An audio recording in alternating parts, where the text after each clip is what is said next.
One thing that I think the fan base, and this is from observations, YouTube comments, Twitter comments, interactions, fan base of the Panthers need to recognize is this is a multi-year rebuild. Pay attention to situations that may not affect you right now, but into the future, because like the decisions being made this offseason are not perfect. We're done. Like it's not like you plant a seed and then you go, all right, all we got to do is water. Right? You might have to go plant some other seeds next offseason. You might have to change some things up. Got to till that land. It is not just a, hey, we've done all the work, now we wait. Right? It's not like you're putting something in the oven. The Bengals didn't reach a long-term deal with Tee Higgins. I think that's best case scenario for the Panthers. Do you know why? Because the Panthers this offseason probably don't need a wide receiver. I know Brandon Ayuk just asked for a trade earlier today, and there's some Panthers fans that are going, right, salivating. But I'm looking around going, wait a second, you might have a steal in Deontay Johnson. You might have a stud in Xavier Legette, right? If you knew Brandon Ayuk was coming in or if he was going to become available, maybe you don't make one of those moves, but you did, and you can't go back and change those. So I don't want to suffocate guys in the wide receiver room, especially for a team that is going to run the darn football.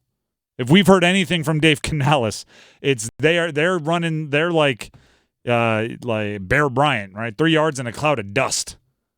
Although I guess on turf it would be like 3 yards and a bunch of those little rubber pellets, rubber black pellets. Gosh, those things get in your socks and your cleats, the worst. Get in your mouth. That's what it's going to be like. So you don't need all of these wide receivers, but somebody like Tee Higgins who's going to play this year on a tag, right? Someone like Tee Higgins who is going to possibly have an opportunity to move next offseason. Interesting, right? That's where I think the Panthers need to monitor. Pay attention. Make the decision over time if Tee Higgins is someone you want to pursue. Because, listen, I love the Deontay Johnson trade.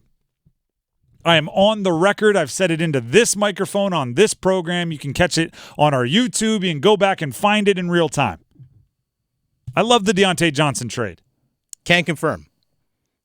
I don't think it's 100%. I don't think it's like there's no way that after this year you and Deontay Johnson aren't in love with each other. I think it's a well-calculated for almost nothing in the trade. It was a very well thought-out chance to take. Low risk, high reward. But if you don't love the Deontay Johnson fit after this year, you invested almost nothing in him, feel free to say, hey, we gave it a good go. Go see if you can get your big money elsewhere. We're going to spend our big money on some other wide receiver. Right? I love the Deontay Johnson trade. It seems like the Panthers love the Xavier Legette pick. I'm also on the record saying that wouldn't have been the guy I would have gotten at the end of the first round, but they seem absolutely in love with him. Right? You go back and watch some of their behind-the-scenes stuff, the Blueprint, their behind-the-scenes YouTube show. I mean, they were convinced. They were convicted in their beliefs of Xavier Legette.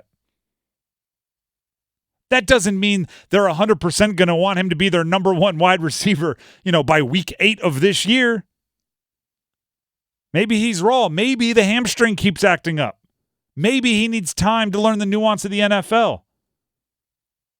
If he's better suited going into year 2 as a wide receiver 2 or a wide receiver 3, wouldn't be the first time a good wide receiver took a little while to find his footing. Go look at Devontae Adams' career arc.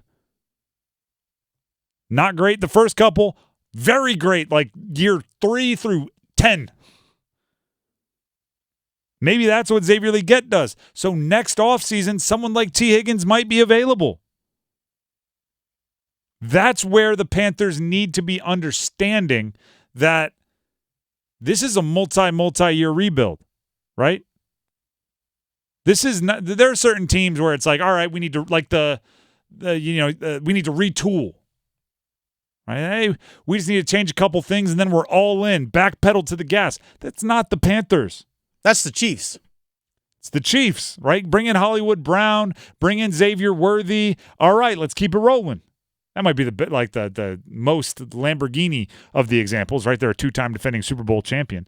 But somebody like the Bills. The Bills are retooling, right? They moved on from their number one wide receiver. They're kind of shifting their offense, probably focus a little more on the tight end with Dalton Kincaid. But they're not expecting like, hey, maybe 2 or 3 years we can compete. They're expecting like, hey, we retooled. We need to win. The Panthers are not that. So don't become so in love with every player on the roster right now that you make them untouchable, right? I use the metaphor of buying jerseys, right? Like, hey, if you have a kid that is a big fan of the Panthers, whose jersey do you feel comfortable buying? No wide receivers. None of them. Everyone should be, I mean, Xavier Legette maybe, but there's a lot of first-round picks that never turn into jersey-worthy caliber wide receivers on their teams. Like everyone should be expendable if you love a player like Tee Higgins next year. Everyone should be expendable if Brandon Ayuk becomes available next year, right? If he ends up somehow going back to the Niners and playing a petty game where he tries to play real well so they can't afford him next year. If things don't work out for the Panthers, fail fast, right? Like if the offense doesn't work with Deontay Johnson as a number one wide receiver, fail fast. Know that by week 7. So then, and by the way, I'm not saying be like too harsh, but right, when I say fail fast, it just means like in a rebuild, sometimes the best thing you can do is eliminate an option. Right? In a rebuild, sometimes the best thing you can do is go, well, thought that would work, not going to. I love what the Panthers did with the wide receiver room. I think they dramatically increased the talent, the separation, the ability of their wide receiver room from a season ago. I don't think it should be off the table that they have nearly a completely new wide receiver room next year if their chances don't pay off.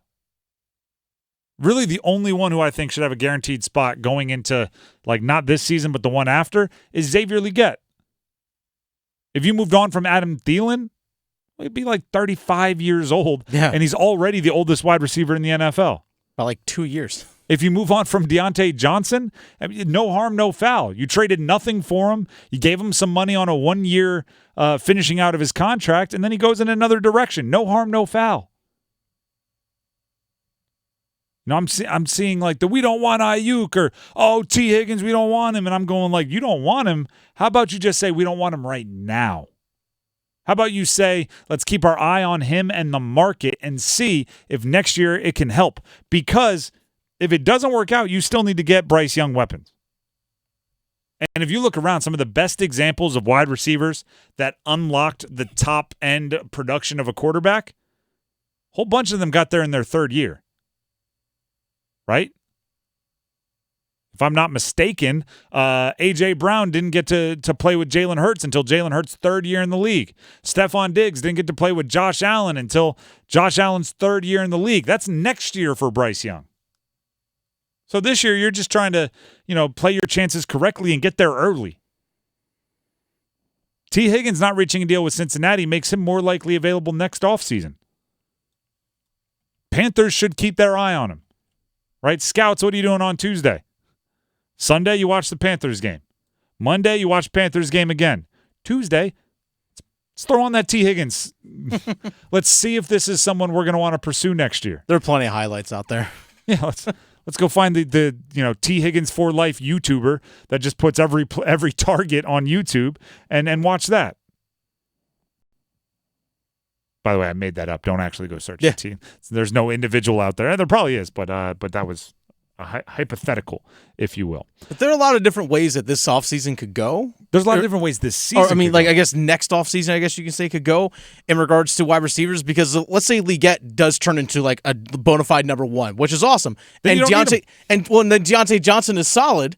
It's like you can spend less money maybe to keep Deontay Johnson as your number 2, and you can use money in other places to, I don't know, fix your defense. And I would love it if they watched Tee Higgins all year and said, oh my gosh, he's a number 1, I love him. And in the offseason they go, you know what, I don't think we need him because we already have 2 number 1s. Like, then that's better. That's better. But you can't tell me that's going to happen with any kind of certainty. You can't tell me that's going to happen with any kind of fact. So be prepared. Like, My point is, if you find 4 like studs in the rough, diamonds in the rough this year, whether it's Legette, it might not be in the rough, but if you find like 4 guys you want to build around, that's a great year for the Panthers. That also means there's like 15 guys that are expendable or potential upgrading situations. So be prepared for like the next 2, 3, 4 years to see a lot of roster development. Don't fall in love with anybody, except unless Derek Brown, Bryce if he plays well, Robert Hunt because he's on a 5-year deal. That's about it.